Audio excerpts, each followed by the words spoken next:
you know, and what's ways that we can give back to this organization and support it?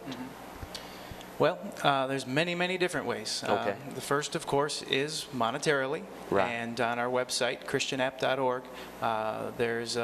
we depend on donors, small donations Right. from around the country. We do direct mail. We solicit funds online. But most of our donors are $20 to $30 donations coming in, and that's how we keep these services going. Very good. Volunteers is another very important part of how CAP functions. Father Biting started this organization with only volunteers. Right. And now it's a mixture. It's a spark that keeps CAP fresh, alive, and growing. Right. I started out as a volunteer. I'm from New York, came through Minnesota, ended up in Kentucky. Started out as a volunteer. Very good. Working in McCurry County. And at any one time, we have between 50 and 110 full-time volunteers that live here serving the people of Appalachia. How can people volunteer? Again, go to our website, and there's a link there to sign up to receive an application to become a volunteer. And we accept volunteers of all sorts. You know, traditionally our volunteers have been maybe fresh out of college. Now we are seeing more volunteers that are retired. They live in community. They do devotionals together every day. They pray together. They eat together. We accept short-term volunteers, church groups. Very good. We accept people that just maybe want to stay for a month. We have places where they can work, whether it be for a couple days in a child development center or a month building a home. Our biggest volunteer opportunity is coming up soon, and that's called WorkFest. WorkFest has been going on for, I believe, 25 years. Might have 20 or 25. We're having a big number anniversary this year. But that's an alternative spring break.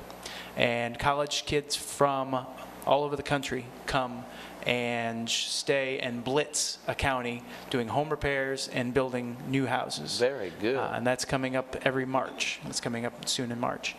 Another way they can help, again, online, christianapp.org, we have a catalog, Appalachian Home Catalog. And this is an effort to help the artists, the artisans of Appalachia. Right. We only accept crafts and goods from Appalachian artists, bakers, artisans, and their goods are available in that catalog, and the proceeds, you know, go to them and to help CAP function as well. Very good. Now, say like if somebody's living in a rundown home, now you guys come out there and help build the home back. We may, yes. I mean, we will do intake with them, find out. We work with the whole family. Okay. Okay. We will find out what the underlying problems are. Right. And then if the need is a new home, we will work with them on budgeting. We will work with them on financing. We will work with them on credit, reestablishing good credit. And if we are able to secure grant funds or loans for them, then we have the crew that can do that work.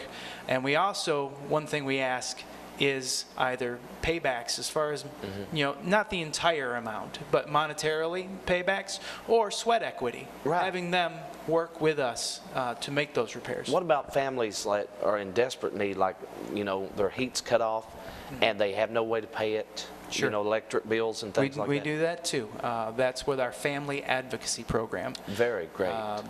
And I hesitate a little bit because sometimes CAP can be criticized for that oh, you're just a handout program. We look very seriously at long-term solutions, but we also realize that people can't focus on their education, on their long-term goals if they can't heat or eat today. Exactly. So we do provide emergency services to help with cutoffs as far as water, heat, and then emergency repairs to homes if a roof is caving in, for example, or if someone gets burnt out in a fire. We're there. That's a blessing. And Dana, let me direct this next question to you.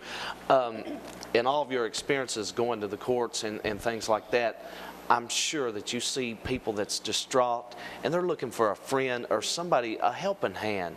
And, you know, what are ways that we can encourage people like that? You know, just to be there for them and show them love? Exactly. Just, you know, let them know that you care. Right. Let them know that they have someone that they can talk to without necessarily feeling like they're going to be criticized for a Right. decision. If they decide to go back home to a situation that you may not feel might not be appropriate, that's still their decision. Right. And it's important to let them have that power to know that they can make that decision on their own. Don't you think that a lot of young ladies and women in general, they get their emotions and feelings confused? They think, well, he loves me or he wouldn't do this to me. And, you know, it could be the same token for a man. She mistreats me because she loves me. And that's a misconception. Well, love is a very powerful emotion. Right. And that's the number one reason why women do return home, is because they love the person. Exactly. If you've had a child with somebody, there's a permanent connection there. And fear is also a number one reason. If, you know, their fear and love kind of go hand in hand.